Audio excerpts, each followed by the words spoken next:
భారత communist party Marxist ప్రధాన కార్యదర్శి కమ్రేడ్ సీతారాం యేచూరి గారు మరణించడం చాలా దురదృష్టకరం. ఆయన చాలా గొప్ప మార్క్సిస్టు భావజాలాన్ని పుణికిపుచ్చుకున్న మేధావి.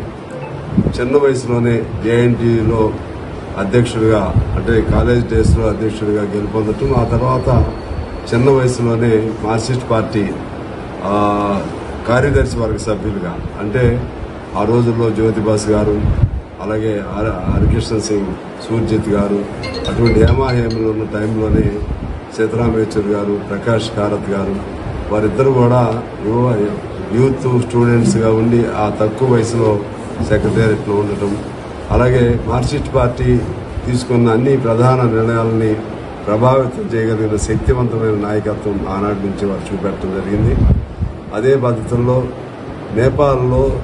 నేపాల్ కమ్యూనిస్ట్ పార్టీ అధికారంలోకి రావటంలో, రెండు కమ్యూనిస్ట్ పార్టీల మధ్య సయోధ్య కుదర్చడంలో యేచూరి గారి పాత్ర చాలా గణనీయమైనటువంటి పాత్ర. దాంతోపాటు ఆయన సిపిఐ, సిపిఎంకు సంబంధించి ఇటీవల కాలంలో మరింత సాన్నిహిత్యం పెరిగే విధంగా తన కృషిని ఆయన కొనసాగించడం జరిగింది. ఆయన ఎంత గొప్ప పార్లమెంటేరియన్ అంటే, సోనియా గాంధీ గారు ఎటువంటి పొత్తు లేకపోయినా సరే కాంగ్రెస్ నుంచి ఒక రాజ్యసభ స్థానం సీతారాం యేచూరి గారు ఉంటే బాగుంటుందని ఆఫర్ కూడా చేయటం జరిగింది.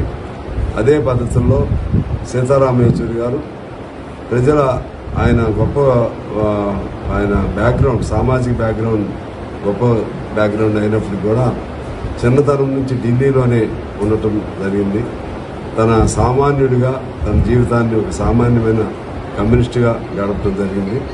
దాంతోపాటు సీతారాం యేచూరి గారు గొప్ప వక్త కూడా, అనేక గ్రంథాలు రాశారు. ఆ విధమైనటువంటి సీతారాం యేచూరి గారితో ఈ మధ్య మేము ఆంధ్రప్రదేశ్ ఎన్నికల సందర్భంలో కోనవరం ఆ ప్రాంతంలో నియోజకవర్గ ఎన్నికల సభలో కూడా ఇద్దరు కలిశాము. ఆయనతో మాట్లాడితే చాలా విజ్ఞానం మనకి అందుతుంది.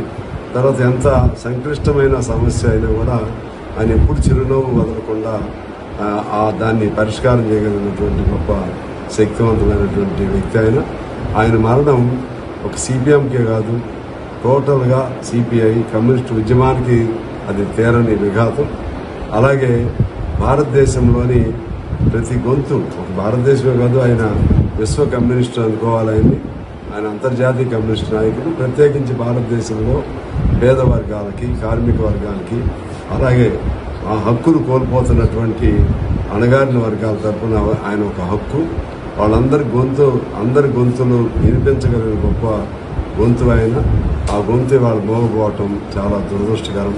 ఆయన మరణం పట్ల భారత కమ్యూనిస్ట్ పార్టీ తరఫున ప్రగాఢమైన సంతాపాన్ని తెలియజేస్తూ, ఈ మధ్యకాలంలోనే ఆయన తన కుమారుని కూడా కోల్పోవడం జరిగింది. ఇటువంటి విపత్కర పరిస్థితులు ఈ కాలంలో, ఇవాళ కమ్యూనిస్టులు అవసరం ఉన్నటువంటి తరుణంలో, ప్రజలు కోరుకుంటున్న తరుణంలో ఆయన కోల్పోవటం చాలా దురదృష్టకరంగా భావిస్తూ, మరొకసారి ఆయన మరణం పట్ల ప్రగాఢమైన సంతాపాన్ని, ఆయన కుటుంబ సభ్యులకి శ్రద్ధాంజలి, భారత కమ్యూనిస్ట్ పార్టీ మార్క్సిస్టు శ్రేణులకు కూడా నా సానుభూతిని తెలియజేస్తూ సెలవు. నమస్కారం.